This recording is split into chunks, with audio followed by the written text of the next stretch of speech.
Imagine uma porta blindada à sua frente. Você já a empurrou com tudo o que tinha.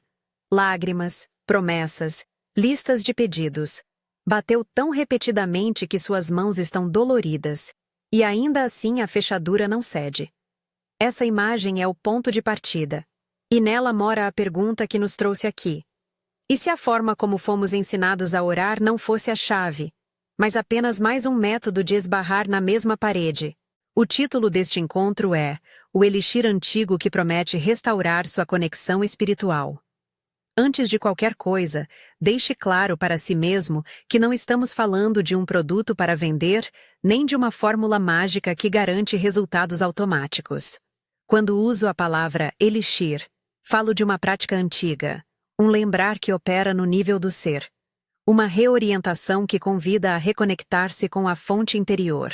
É uma promessa de restauração de conexão, não de garantia de cura instantânea ou riqueza assegurada. Experimente com responsabilidade, discernimento e cuidado com sua saúde e compromissos. Você foi condicionado a uma postura: suplicar, esperar que alguém lá em cima decida por você, ou depender de intermediários como se isso tornasse a sua fé mais correta. Essa postura cria um padrão de pequenez. A oração vira repetição, e a repetição sem presença vira ruído. Do outro lado dessa janela fechada, há um silêncio que não responde à súplica automática. Há algo que precisa ser lembrado antes de qualquer pedido. Quem você realmente é no espectro espiritual, e qual é o tipo de linguagem que responde ao que é essencial. Antes de avançarmos, quero que faça um pequeno gesto de comprometimento. Se esta palavra toca você, escreva agora nos comentários a frase curta: ativo minha centelha. Não é um ritual vazado de sentido. É um ato simbólico que ancorará sua intenção e colocará um selo consciencial neste momento. Apenas esse comentário, uma vez. Seguimos. A razão pela qual muitas orações parecem não funcionar não está na falta de fé, mas muitas vezes no modo errado de operar. A tradição religiosa nos ensinou formas sagradas de conversar com o divino, e a maioria delas é preciosa. Mas muitas práticas foram reduzidas a gestos condicionados, respostas automáticas que mantêm a pessoa em estado de dependência. Em vez de recuperar soberania espiritual, o fiel repete fórmulas que confirmam a própria impotência. Esse é o diagnóstico cultural. Orar se tornou um hábito de submissão quando poderia ser uma operação de relembrança.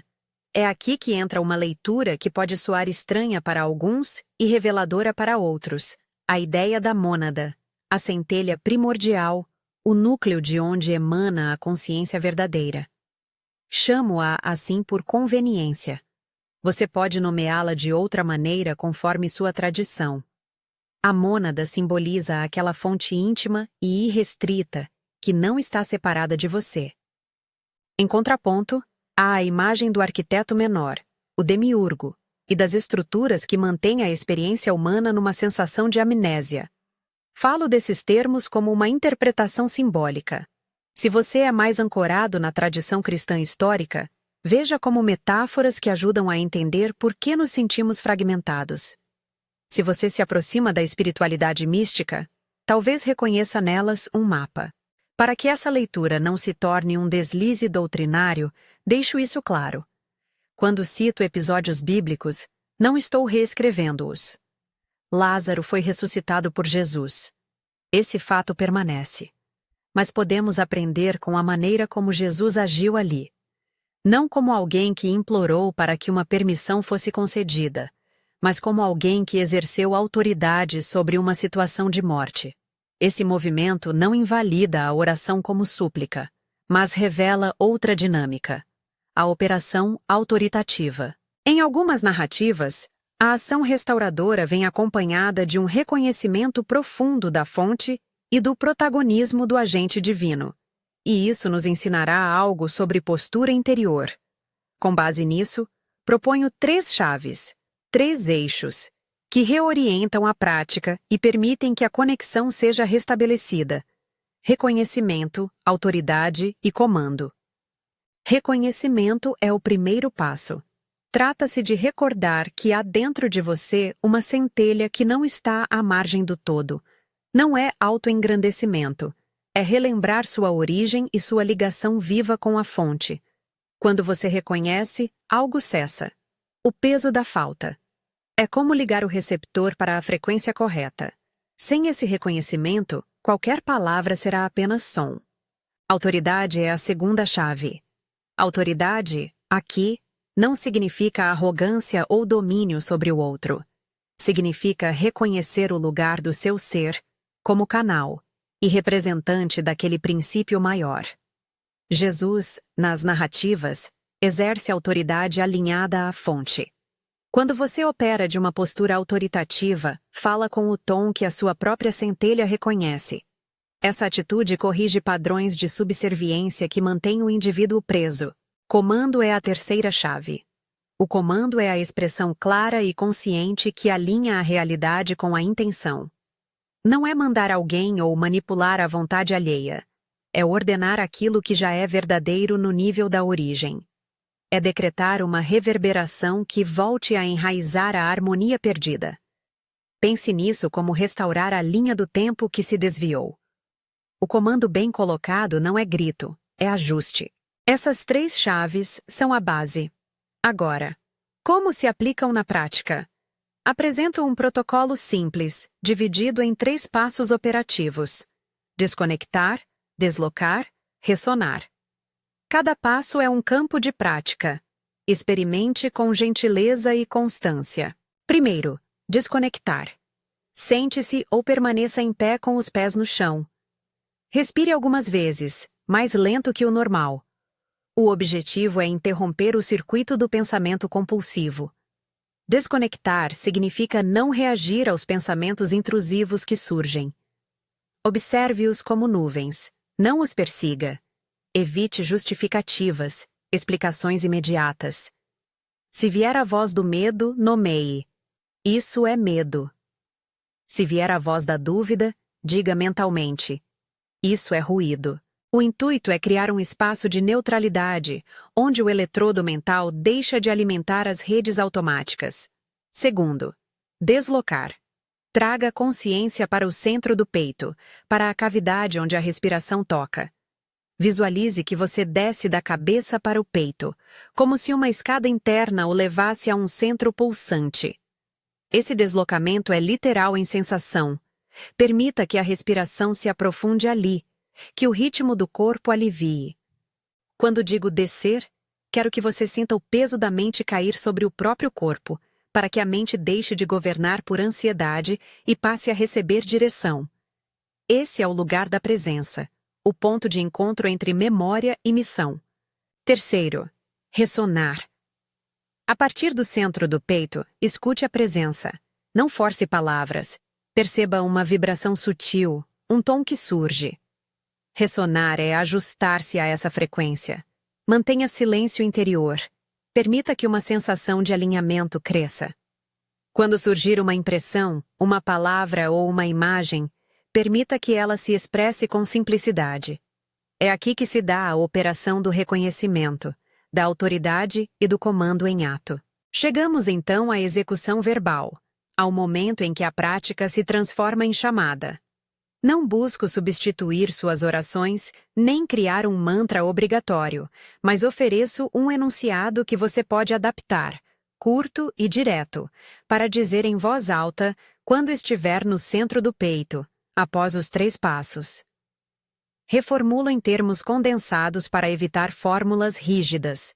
Convide a sua fonte, declare sua reivindicação de autoridade e fixe a intenção de restauração. Algo como: fonte que habita em mim, reconheço tua presença, retorno minha autoridade e peço que a ordem de vida se restabeleça agora.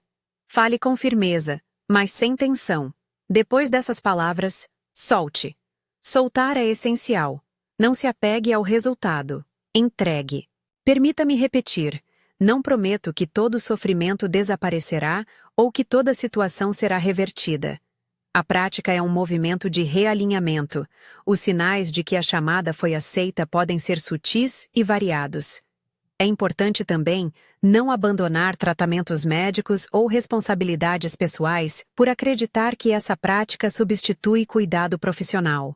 Ao praticar, você pode experimentar reações internas que confundem.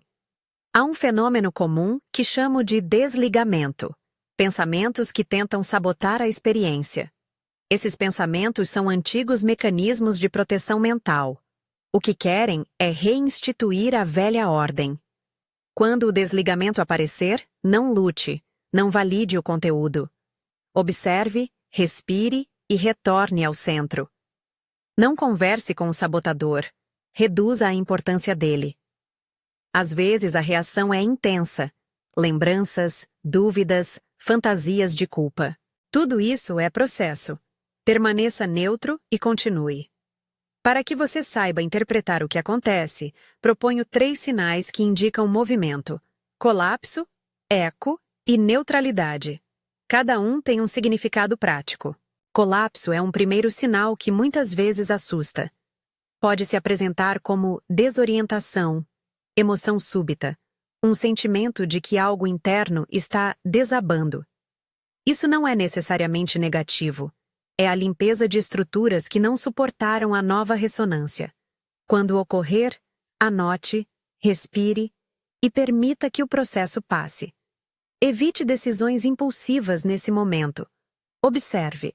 Eco é quando antigas imagens, memórias e padrões voltam a reverberar. Você ouvirá o velho diálogo interno repetido de maneira mais clara. Isso é o sistema reproduzindo dados antigos para ver se há coerência. Identifique esses ecos como artefatos de processamento e não como a realidade final. Ao ouvir um eco, reafirme a sua declaração e volte a ressonar. Pense no eco como a renderização de um sistema que está reavaliando o novo comando. Neutralidade é o sinal mais promissor. Surge como uma quietude que não é apatia, mas equilíbrio. A emoção se estabiliza, o pensamento perde tonalidade dramática e a sensação de urgência diminui. Neutralidade significa que a nova frequência encontra morada. Não confunda isso com ausência de fé. É a prova de que a conexão se restabeleceu em um nível prático. Ao longo dessa prática, alguns cuidados são necessários. Se houver forte instabilidade emocional ou sintomas severos de saúde mental, procure apoio profissional. Não incentive abandono de remédios, terapias ou tratamentos que tenham sido prescritos por profissionais. Essa prática é complementar, não substituta. Agora, uma instrução prática para a semana. Teste a chamada em momentos de calma, não apenas na crise. Experimente por 7 dias consecutivos. 3 minutos de desconexão, 2 minutos de deslocamento e 1 minuto de ressonância antes da declaração. Mantenha um registro breve. Que sentimento surgiu imediatamente? Houve algum sinal entre os 3 definidos? Anote sem interpretação sentimental. Registros simples ajudam a mapear padrões ao longo do tempo. Essa prática prevista antes da emergência prepara o circuito, para que quando a adversidade chegar, você não precise redescobrir o caminho sob pressão. É possível que você esbarre em concepções teológicas que se sintam desconfortáveis. Termos como demiurgo, arcontes, ílicos e pneumáticos podem soar estrangeiros. Para quem vem de uma fé cristã tradicional, proponho que leia esses termos como imagens metafóricas, forças que simbolizam estruturas de esquecimento e hábitos que obscurecem a presença de Deus. Para os que dialogam com o misticismo, busque a integração com discernimento pastoral.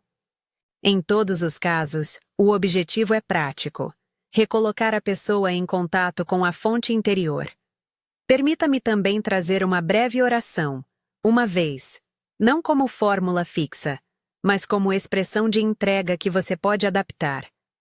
Fale com reverência àquilo que nomeia de fonte. Fonte que habita no mais íntimo, eu me volto para ti. Reconheço tua presença que vive em mim.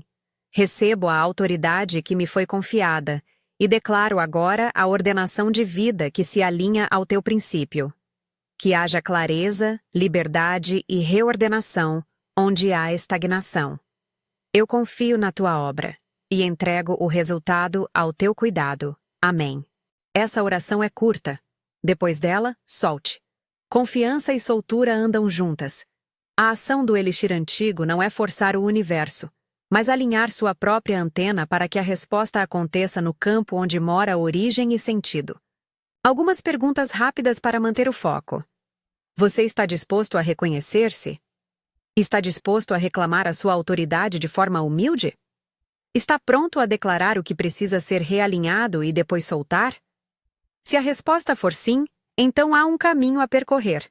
Se ainda houver resistência, respire mais algumas vezes e comece pelo reconhecimento. Às vezes o primeiro passo é apenas lembrar. Quero deixar claras 2 advertências finais. A primeira: não use essa prática para ferir ou manipular terceiros. A ordem que você declara deve sempre respeitar o livre-arbítrio e a integridade do outro. A segunda: não transforme essa operação numa afirmação de superioridade espiritual. A soberania que buscamos é responsabilidade, não ostentação. O desafio prático que proponho: durante a semana, antes de se deitar, realize o protocolo 1 vez por dia. Registre o sinal predominante, colapso, eco ou neutralidade, e algo que tenha mudado, por menor que seja. Não publique resultados extraordinários como certeza, trate-os como pistas. No próximo ciclo, compare os registros. A prática acumula memória. Estamos diante de um tempo em que muitas pessoas desejam reconectar-se autenticamente. Esta não é uma era de fórmulas fáceis, mas de recuperação de soberania. Há um tipo de milagre que nasce quando alguém aprende a operar a partir do seu centro. Não é um ticket para escapar das responsabilidades. É uma reorganização do ser que muda como você caminha na vida cotidiana. Viver como um polo onde a restauração acontece não é se isolar. É vestir-se de presença e agir com compaixão e lucidez. Se esta mensagem ressoou em você, se abriu uma fresta onde antes havia apenas frustração, convido-o a continuar caminhando conosco. Inscreva-se no canal para receber mais práticas e ensinamentos que aprofundam este protocolo e seus desdobramentos. Não estou propondo um caminho solitário, mas uma viagem de redescoberta. E, como em toda viagem, é bom ter companhia e recursos que auxiliem o processo.